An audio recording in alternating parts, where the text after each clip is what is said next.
প্রথম 3 বার মায়ের কথা বললেন, তারপরে বাবার কথা বললেন। কেন? আমরা কেউ কিন্তু বাবার নাড়ি ছেঁড়া দল নই, আমরা সবাই মায়ের নাড়ি ছেঁড়া দল। আমরা কেউ বাবের গর্ভে জন্ম নিইনি, আমরা জন্ম নিয়েছি মায়ের গর্ভে। মায়ের রক্ত, পুষ্টি এবং অক্সিজেন আমাকে আল্লাহর ইচ্ছায় এই মানবের রূপ দিয়ে দুনিয়ায় দিচ্ছে। এই জন্য মায়ের অধিকার বাবার চাইতে 3 গুণ বেশি। এই অধিকার ইসলাম দিয়েছে, এটা আর কেউ কাউকে জীবনে দিতে পারে নাই, দিতে পারবে। আমি এই কথাগুলা কিছুটা প্রাসঙ্গিক, কিছু অপ্রাসঙ্গিক নিয়ে এসেছি। আপনারা কিছু দাবি পেশ করেছেন, আসলে এগুলা কোনো বড় দাবি না, একেবারে মামুলি হালকা দাবি। শুধু একটু সদিচ্ছার প্রয়োজন, শুধু একটু সৎ মানুষের হাতের ছোঁয়ার প্রয়োজন, শুধু সমাজকে নিয়ে দরদের সাথে একটু চিন্তা করার প্রয়োজন।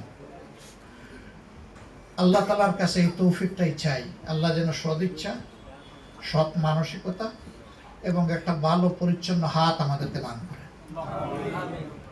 আমরা যেন নিজেকে দেখার আগে মানুষের প্রয়োজন থাকে দেখতে পারি, এই তৌফিক যেন আল্লাহ আমাদেরকে দান করে ইনশাআল্লাহ।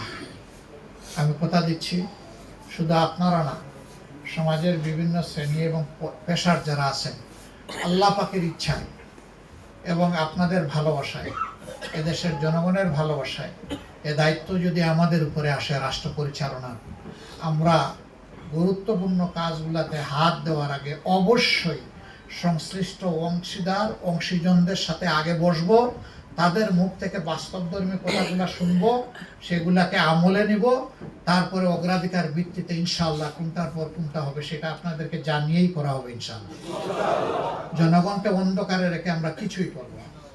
জনগণকে সাথে নিয়ে স্পষ্ট আলোয় এনে আমরা আল্লাহ তৌফিক দিলে এই সমাজটাকে পরিবর্তন করতে চাই, সাজাতে চাই। তবে আমাদের কথা, পচা সমাজ আর চলবে না, এই সমাজ বদলাতেই হবে। একটা বদল আমরা চাই, একটা পরিবর্তন আমরা চাই। সেই পরিবর্তনটা আল্লাহ যেন কল্যাণের দিকে, শান্তির দিকে, সম্মানের দিকে নিয়ে যান।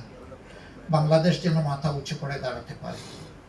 আমরা যেন আমাদের যুব সমাজের প্রত্যাশা পূরণের হাতিয়ারে পরিণত হতে পারি। আর যুব সমাজের জন্য সুসংবাদ তৈরি হোক, আমাদের লড়াই তোমাদের হাতে এই সমাজ তুলে দেওয়ার জন্য। তোমরা প্রস্তুত হয়ে যাও এটাকে ধারণ করার জন্য।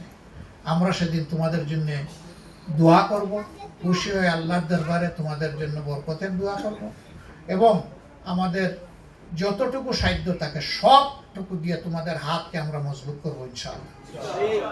আল্লাহ তাআলা এমন একটি সমাজ সমবেতভাবে সকলে মিলে আমরা যাতে করতে পারি, যেই সমাজে ইনসাফ থাকবে, যেই সমাজ কুরআনী সমাধানের মাধ্যমে চলবে, যেই সমাজে মানুষ মানুষকে সম্মান করবে, ভালোবাসবে, এরকম একটা দরদি সমাজ, মানবিক সমাজ আল্লাহ যেন আমাদেরকে গড়ার তৌফিক দান করেন। আজকে আমাকে এখানে দাওয়াত দিয়ে আপনারা আপন ঘরে তারপরেও সম্মানিত করেছেন, আমি কৃতজ্ঞ। আপনাদেরকে অসংখ্য ধন্যবাদ এবং শুকরিয়া জানাই। আল্লাহ তাআলা এর বিনিময়ে দুনিয়ায় আপনাদের সম্মান এবং রিজেক দুইটাই বাড়িয়ে দিন, এবং আখিরাতে আল্লাহ তাআলা আপনাদের সাথে আমাকেও অপমান, অপদস্থতা থেকে রক্ষা করুন, এবং জান্নাতের নিয়ামত দিয়ে আল্লাহ যেন আমাদেরকে খুশি করেন।